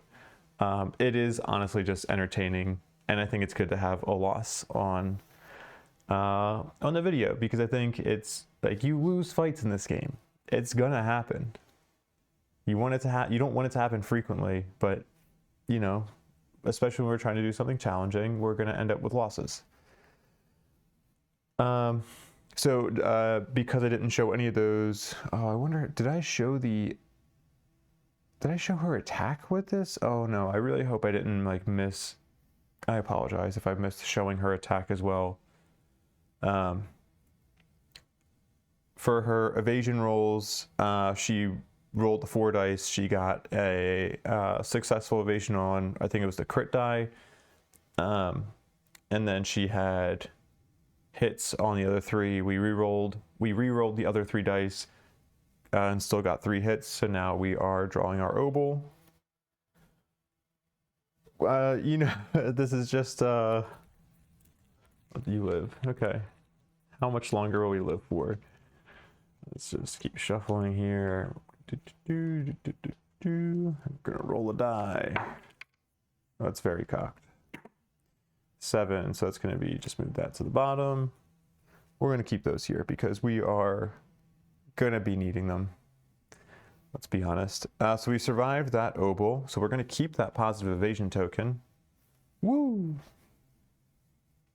And oh, notably, we do have 8 or more danger right now, and so our instinct Lunathorax gives us stalwart, which I think, yeah, stalwart prevents knockback. You can use stalwart to prevent knockback, right? And then rock steady is knocked down. I'm double checking that.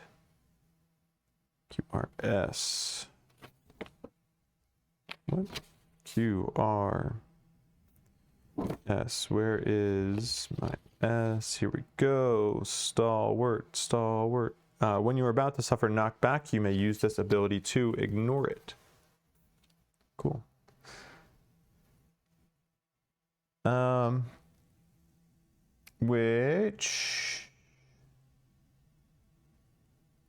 we're gonna get knocked down from the 3 or more fate. And then, and we should still be able to use stalwart because it doesn't have a cost. And I don't think it says that it's always an active ability. Yeah, okay, sorry. I just spent like 15 minutes going down a rabbit hole trying to look up double checking what knockdown does prevent and doesn't prevent. And every time I have this question, and I just end up coming back to the same conversations that went on in Discord that Artifice was trying to get some answers on. I don't think we got clear direction, but I think just the general consensus is that we because the text, the reason it's confusing, I'm going to go off on a tangent here because I don't think I explained why. I know I've had this question before. I don't think I've explained why it's confusing. But if you looked at the knockdown condition card, is that legible? Close enough. It says you cannot move voluntarily, attack, or use actions or abilities unless stated otherwise.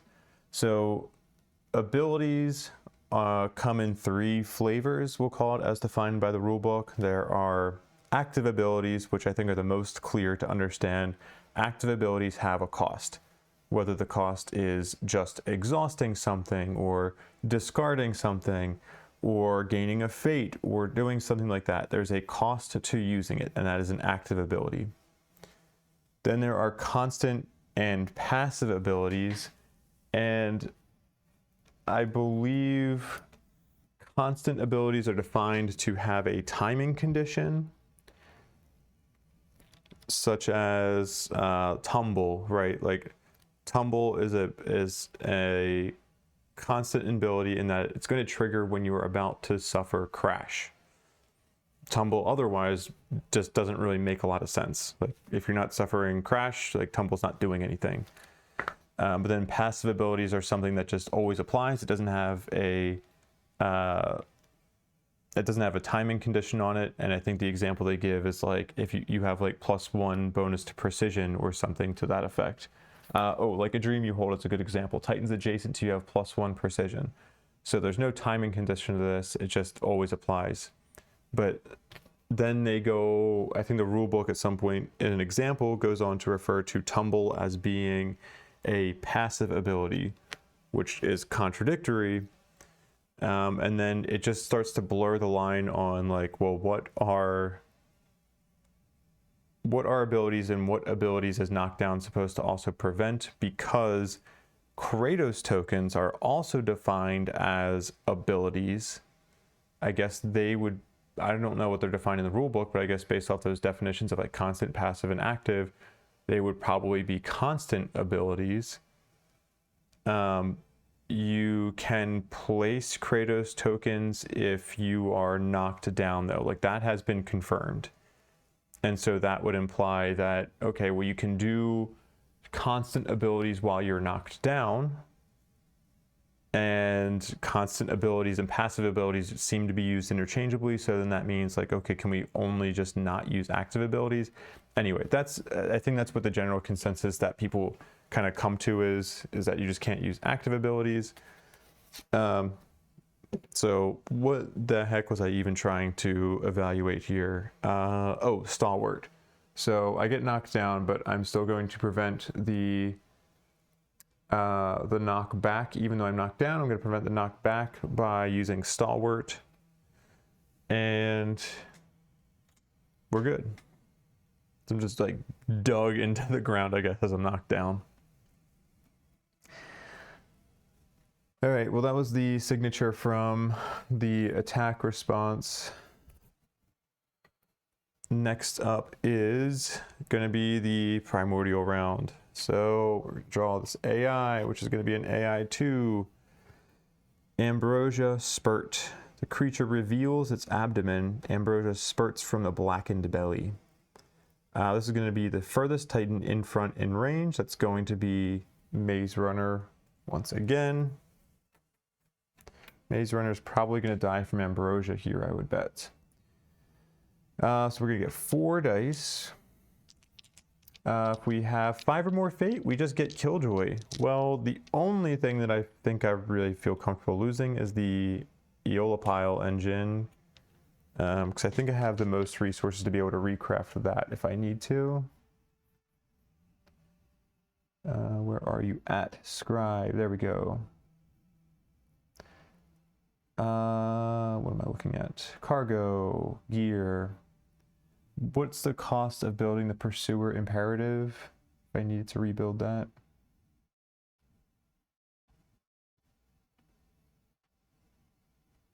Grotesque Beak 9. Okay, maybe Pursuer Imperative is something we could lose. Otherwise, what's the Eolipile engine? That is on, what? That's from the Labyrinthoros sighting. We should have plenty of Labyrinthoros gear or resources. Eolipile engine, 5 monument, 11 raw ambrosia. Do I really want to lose 5 monument? I'm actually kind of low on monument. Ooh.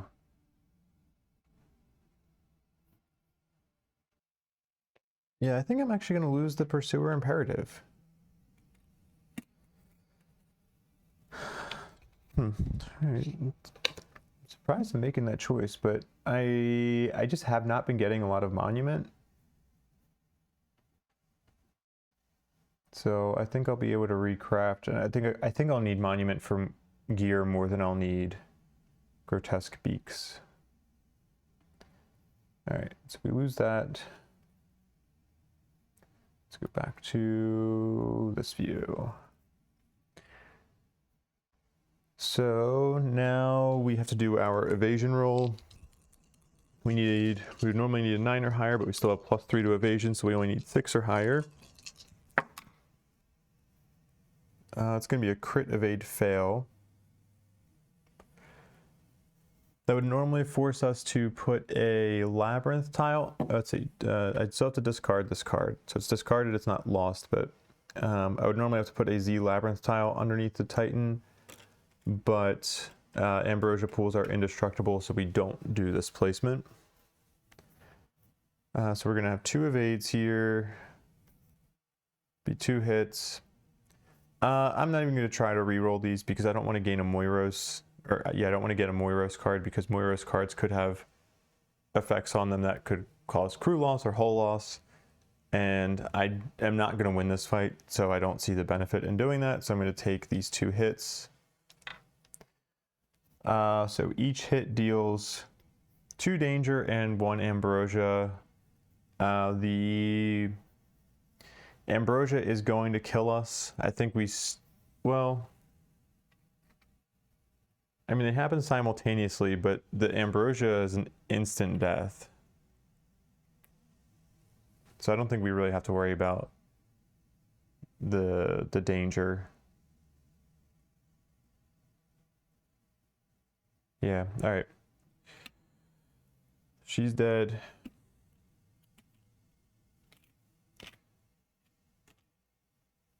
And let's see, this is a zone attack.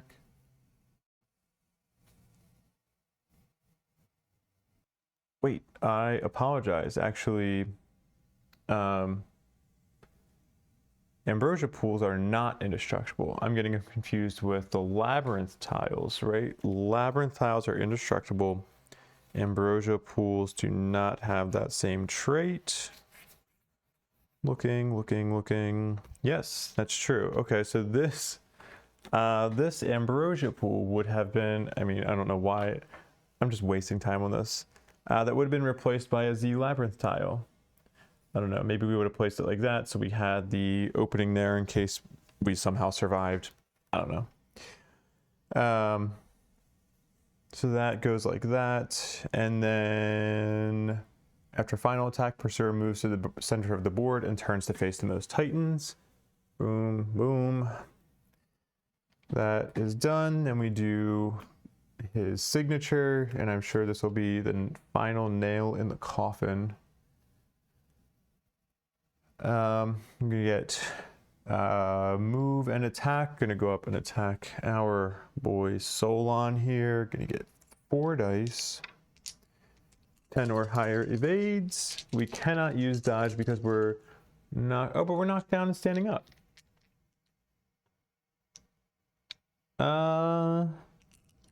Sure, why not? No, actually, let's not. I'm not gonna use dodge. We are gonna take 4 hits there. It's fine. I'm gonna look at our nymphs too and just kind of see, like, were there in this battle, were there ones that we should have used? Let's see, we have 3 ones that we can use in battles. We have one that allows us to have removed all terrain tiles with the ambrosia keyword and discard all ambrosia tokens from all titans. That would have been good, but would not have really helped our fight. Solitude nymph is, oh yeah, let me put these here, I guess. Nah, the exposure is too much on that. Solitude Nymph would have allowed us to ignore an AI card when we actually go to try to fight him and take a real attempt at him. We will probably want to do that. Then we have the Amalthea Nymph. Treat a Titan as if they drew the You Live Obel Trauma card. Additionally, they lose 3 danger and 3 fate. That could also be good. And I actually, in the next video, when we're moving along with our voyage, I may be able to do something that will give us an extra summoning charge. So potentially we'll be able to use 2 nymphs in a fight and just try to go all out on him once. But coming back to reality, Solon, he took 4 hits, so he's about to take 8 danger, which is going to put him at 14. We already have the You Died Horribly card in the deck. Just going to draw, and You Died Horribly.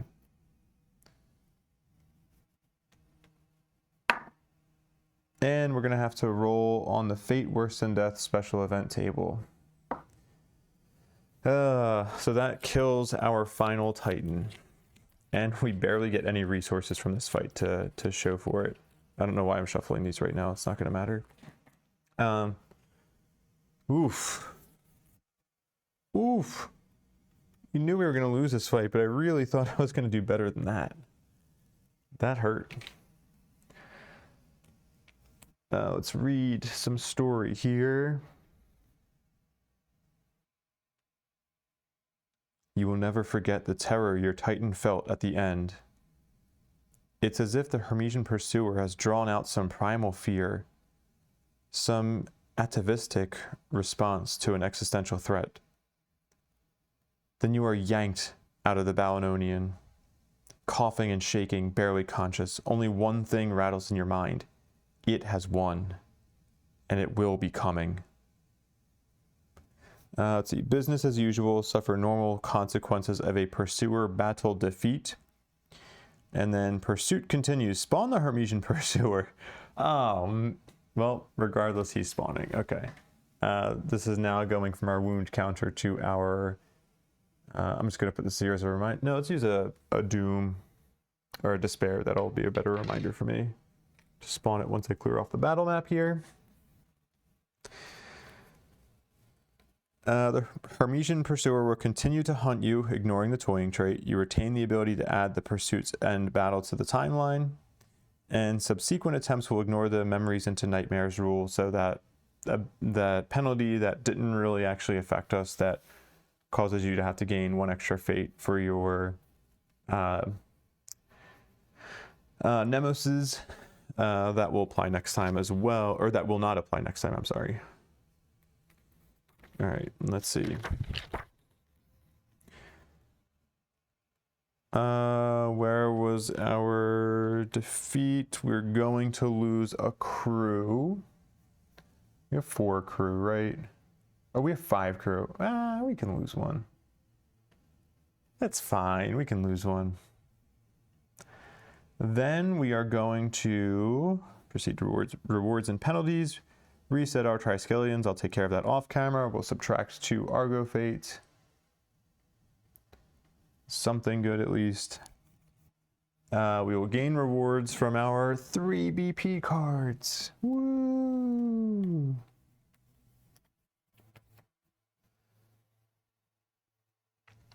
We have 4 powdered matter. And we have 2 grotesque beaks, and we'll be using 9 of those to recraft our pursuer imperative. Technically, I have to do that. I'll do that in the next video during the advancement step. Let's see, resources done. Timid. The battle was lost with no Argo-bred Titan participating. Kill 1 random Argo-bred Titan that did not participate.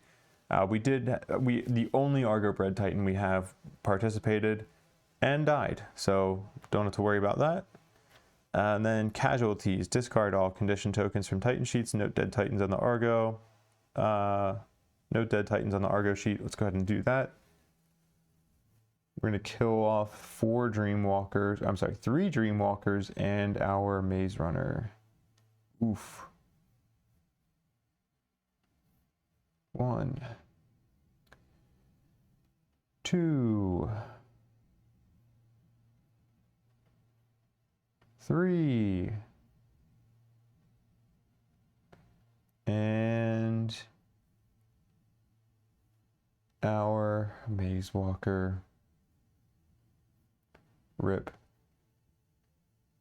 We're down to 6 Titans now. Let's see, okay, and then pursuer sighting, don't have to worry about that. All right. Yeah, we'll pick up in the next video. That was a pretty brutal battle. Reflecting on that, would I have done anything differently? I didn't put enough thought into Killjoy against the Maze Runner. So maybe you would have done that a little bit differently. I'm not sure. I don't know. I think there wasn't really a whole lot we could have done differently because we just failed to wound a lot. But we failed 3 or 4 times, 3 times. The only person who wounded was the Maze Runner, who had the Pyramidion. Some of it may be due to break tokens, but like I don't know, having extra power reroll could have helped us here. So something like the smelted, what's it called? The smelted Xiphos could have been useful. But I think we just need to roll better, honestly. Every time I rolled with anybody except the Maze Runner with the Pyramidion with the power roll, it was terrible. Like the attack rolls were pretty good. We got full hits on everything, I think, except for the Pyramidion, which we still wounded with. But we'll be getting, I think we'll be doing more crafting probably on day, let's pull back up our thing here. In the next video, we will be getting we have another combat encounter coming up pretty soon. Hopefully we don't lose any more Titans in this. Yeah, we're gonna have to be spending our Argo Fate on trying to prevent Doom and then also trying to prevent adversary activations, because we just need to push off. Like if the adversary gets close to us, I'm probably going to put the timeline battle on the timeline again and just try to kill him there, because I mean, at this point, like, the only reason not to do it, I guess, is because you can use a Sisyphus tier on a normal pursuer fight. Let's see. Can you cannot flee from a normal pursuer fight, right? Like, depending on the number. Yeah, I'll have to check on that, because I don't think you can escape a pursuer fight and run away. Yeah, and in that case, it's like, regardless of if it's a normal pursuer battle or the pursuit's end battle, we're going to be losing 4 Titans when we face the pursuer, so that's something we have to be careful about.